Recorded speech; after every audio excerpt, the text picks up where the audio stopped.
0 in the third-place playoff by Belgium. Eric Dyer had a couple of chances in the second half, but it wasn't to be. And let's hear from Harry Kane then, who's still in the running and probably will now win the Golden Boot. Here is the England captain speaking to Gabriel Clark. Harry, did you deserve better, or did it feel like a step too far? No, I thought second half we played really well, you know. We had them on the ropes for the first half hour of that, you know, and we just couldn't get a goal. We had one cleared off the line, but we put the pressure on, and obviously the second goal killed us. But the lads couldn't give any more, you know. It's been a tough tour. Did it feel like a step too far? No, I thought second half we played really well, you know. We had them on the ropes for the first half hour of that, you know, and we just couldn't get a goal. We had one cleared off the line, but we put the pressure on, and obviously the second goal killed us. But the lads couldn't give any more, you know. It's been a tough tournament. Belgium obviously a good team. We didn't play well first of all, and obviously conceded early. But yeah, can't fault the lads. We give it everything. How fit were you? How fit was everyone? Because you've had to dig deep, haven't you, the last few days? Yeah, it's been tough, you know. 120 minutes a couple of days ago, really. So we wanted to play. We wanted to finish on a high, obviously. So we're disappointed we've not won the game. But look, like I said before, it shows we can still learn and still get better. But we can hold our heads up high. How big is the gap to the very best, do you think, now? Have England closed the gap to the very best? Yeah, we've closed it for sure. But today shows, and some other games show, that there's still room for improvement. And we've said that all along. You know, we're not the finished article yet. We're still learning. We're still getting better. But yeah, with this group of lads, I know they want to improve every time we're together. I know there'll be talk about a missed chance. There has been, but have this group got it in them to improve enough to make sure there's another chance when we have those semi-finals and final at Wembley in 2 years? Well, that's the aim, you know. We don't want to wait another 20-odd years to get in a semi-final or in big matches, you know. This is the level we've got to try and stay at now. And like I said, we've got to improve, we've got to get better, but it will come. And yeah, we go away now, rest up, and then we'll be back together before we know it. I know you'll say the team comes first. It's going to take something very special, though, for you not to win the Golden Boot. What would that represent tangibly, do you think, not just for you but for the team?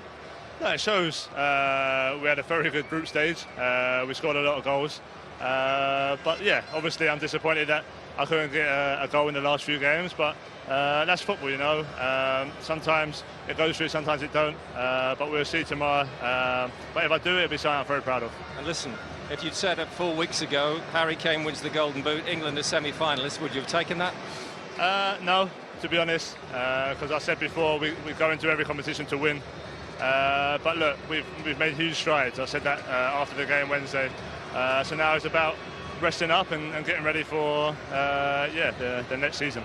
Harry, thank you very much. Cheers. Belgium then, who have come third at this World Cup. More analysis and reaction. In fact, we'll get reaction right now from Roberto Martinez, the Belgian manager. Roberto Martinez, the birthday present you wanted. Congratulations. How does it feel to achieve the best Belgian performance in history? No, I think that's all about that achievement. I think these players deserve that. There's a lot of talk about group of players. The talent takes you somewhere.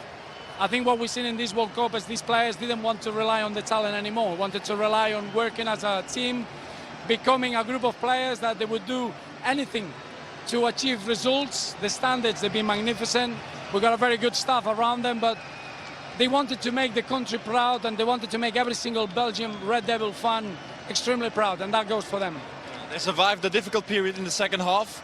Was it a little bit of lack of freshness at the end of a big, heavy tournament? It is. I think when you take the controlling role, is a game that we started really sharp from the beginning, and when you're on the ball and the legs are a little bit tired, you're going to get through a period that a little bit of concentration could affect you. But England is the best team at that ball situation, is the best team on the long ball. You have to concentrate, and I thought the players showed an incredible concentration. But then we should have scored maybe in another day 4 or 5 really good opportunities. So to keep a clean sheet is down to the concentration and the desire of the players, and then the talent. I think the amount of goals that we scored in this tournament, it speaks for itself. 10 different goal scorers, something that is the best in the World Cup history, alongside with France and Italy. I think these players, they've broken records the right way, and the legacy should stay now for many, many years to come.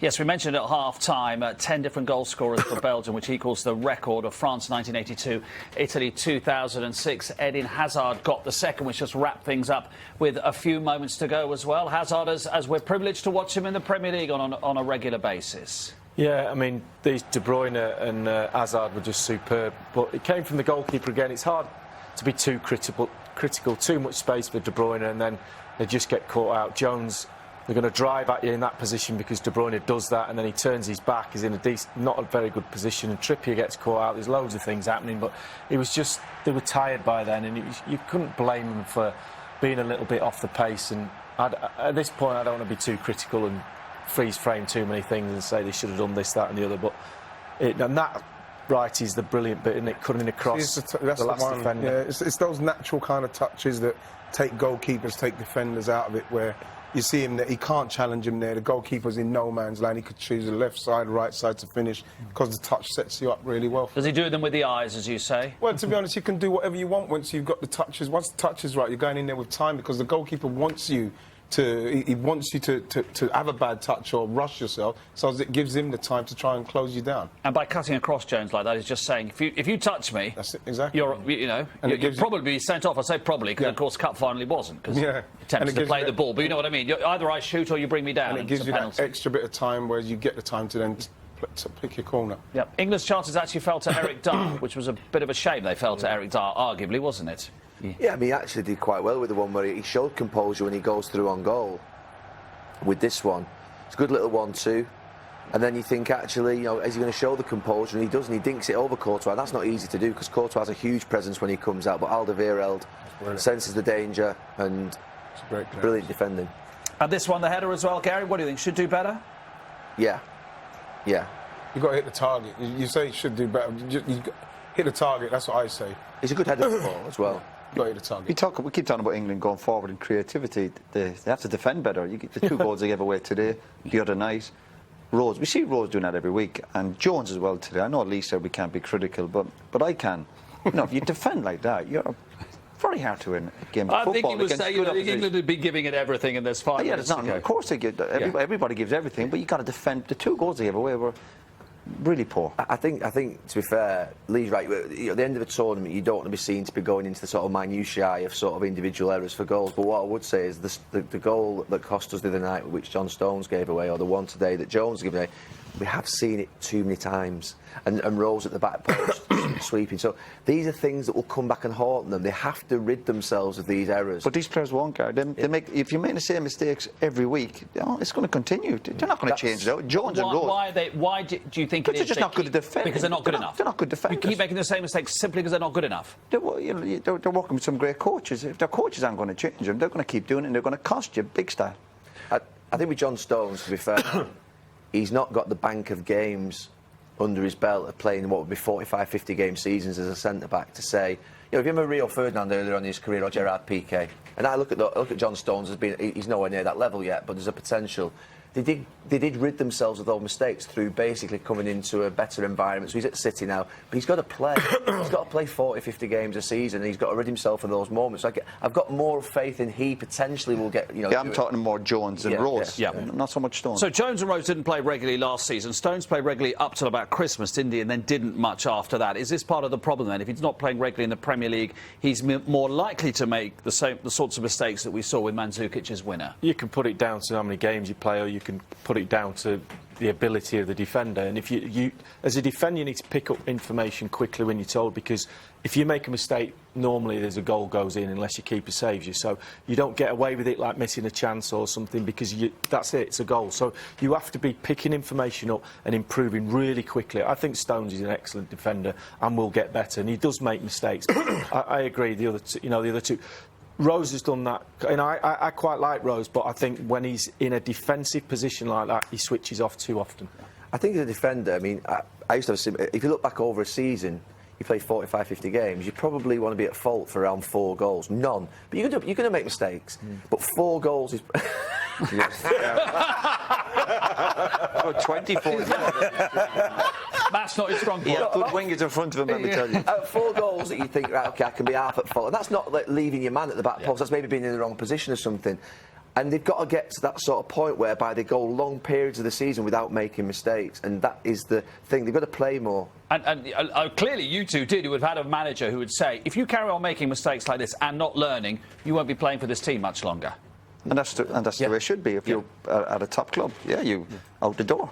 Let's have a look at what might have been goal of the tournament, which was Belgium's, and we've seen a brilliant goal from Mbappe for France. This arguably would have been even better if it had gone. Yeah, I know the lads obviously hoping England win, but we were hoping it might go in just because of the movement, the pace, the decision making, and brilliant, absolutely brilliant. Simple play, quick play, 1-2 touch. I know everyone's saying it's a great save. I expect your keeper to make that save, but that was fantastic, and it summed up Belgium there. That kind of 15 seconds of action, 10 seconds of action, pure quality. Let's just talk about Lukaku, because he's a bit of a quandary, isn't he?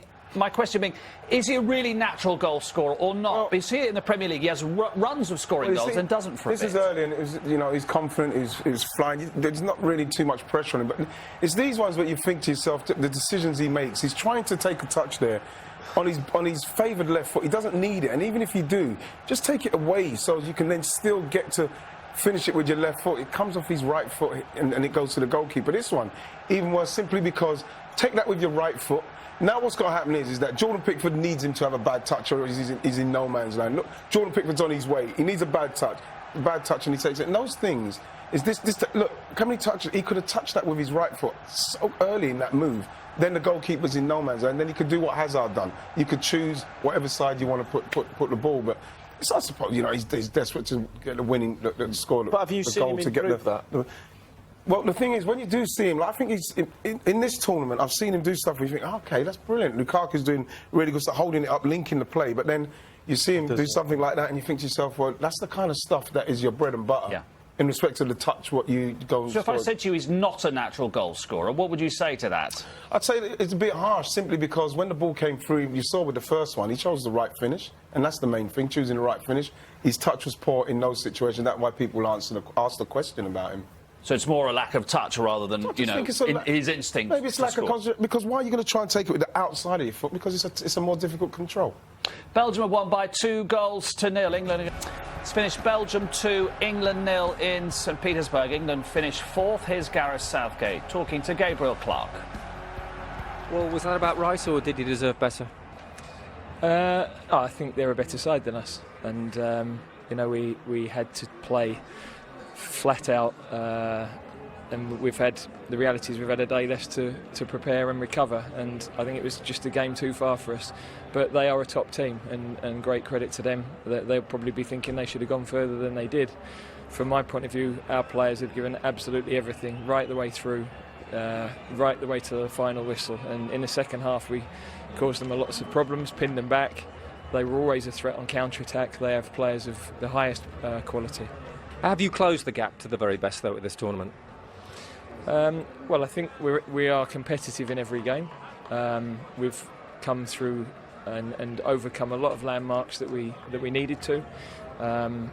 To finish in the top 4 is probably above where we are currently.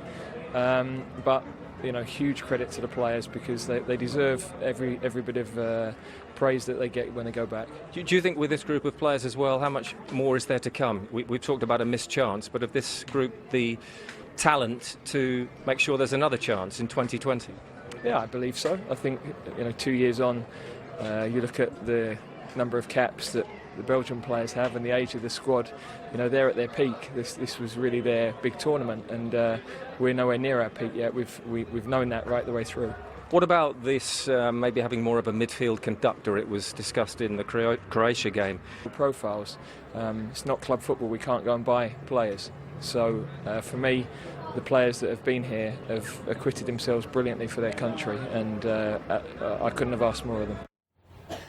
So that's Gareth Southgate. Let's go back to St Petersburg now. Glenn Hoddle is with Jackie Oakley.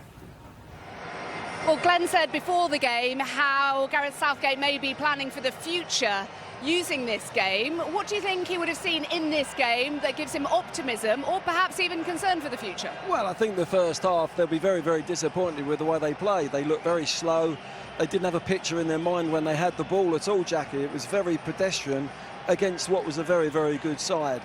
Second half, the changes, Rashford and Lingard came on, and they were excellent. They were much quicker in their picture, passed the ball quicker. England played at times 2 or 3 touches, and we had our best spell was when actually they went and got the second goal, which killed us off. But much better in the second half, and Gareth will be pleased with that. But you can see the distinct difference between moving the ball much quicker. Yeah, so how do they close that gap between themselves and the top sides? Oh, well, listen, Belgium are 6 years ahead of us in their process. And the key ingredient, they've got 2 world-class players in their team. So we have got to get some catch-up to do. But in 6 years' time, where are we going to be? Where's the process in bringing these young players through now? They've gained great experience. They've been fantastic for the nation. The pride that the football nation have got back is there.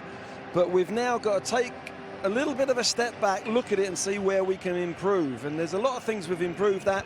We've got to take it on, and we've got to try and produce some really top quality players back in England playing in the Premier League, which is going to be tough. Yeah, you say produce them. They are there, you could say, given the success at the underage groups. But the likes of Loftus-Cheek we saw today, promising. Does he need to move, do you think? Oh, without a doubt. There's a classic example where he has definitely got to play back-to-back games for a couple of seasons, and then we'll see what he really can do. He had a great game today. Even when we were playing poor, he was our best player. Okay, it'll be interesting to see how these players develop for the next World Cup. The good news is they've got an extra 6 months to develop. So it's not 4 years, it's 4.5 years in Qatar.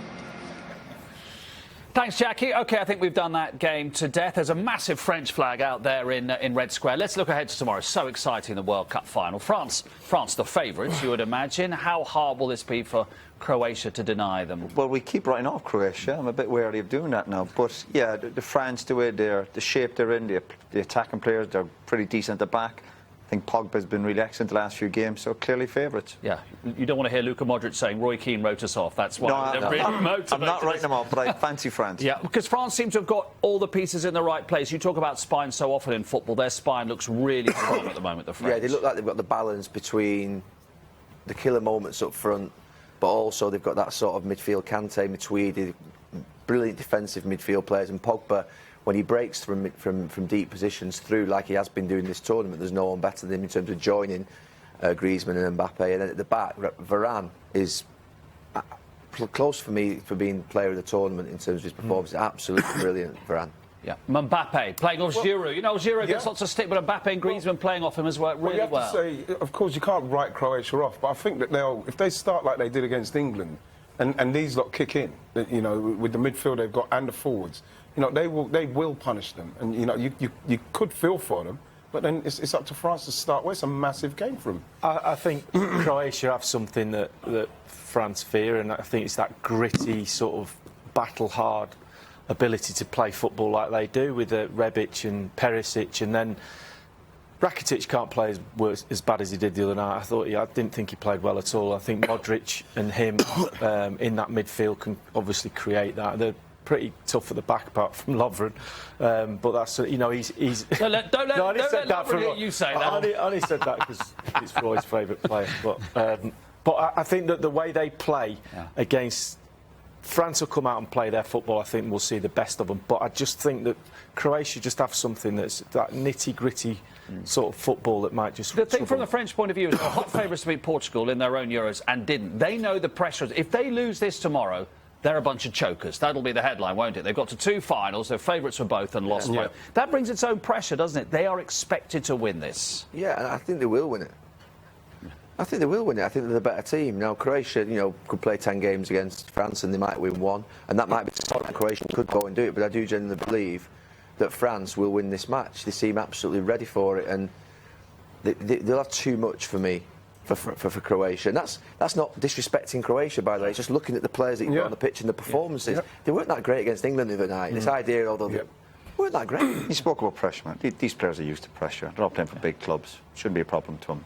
Dealing with the pressure side of it. Mbappe, 19, 2 years ago playing the Monaco second 11. Now he's one of the best players in the world. Can't wait to see how he responds to the World Cup final. You know, you've got to say that it's a perfect stage for him. It's a perfect stage for all of them, really. But for him to really announce himself in a World Cup final, you could see him nicking a couple of goals out of that.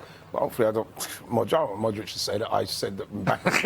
Everyone's now absolutely paranoid. And I don't want Slav to come out and say that. So hopefully, that won't happen for Croatia. I want them to win. I think we probably all thought Brazil would probably get to the final, maybe Spain around there. France were on the fringes of it, but I think we've got a really good final tomorrow because I think we've got obviously a favourite and then a team that's going to give them a real run for the money. Yeah, absolutely. Looking forward to it tomorrow, gents. Really cannot wait. So.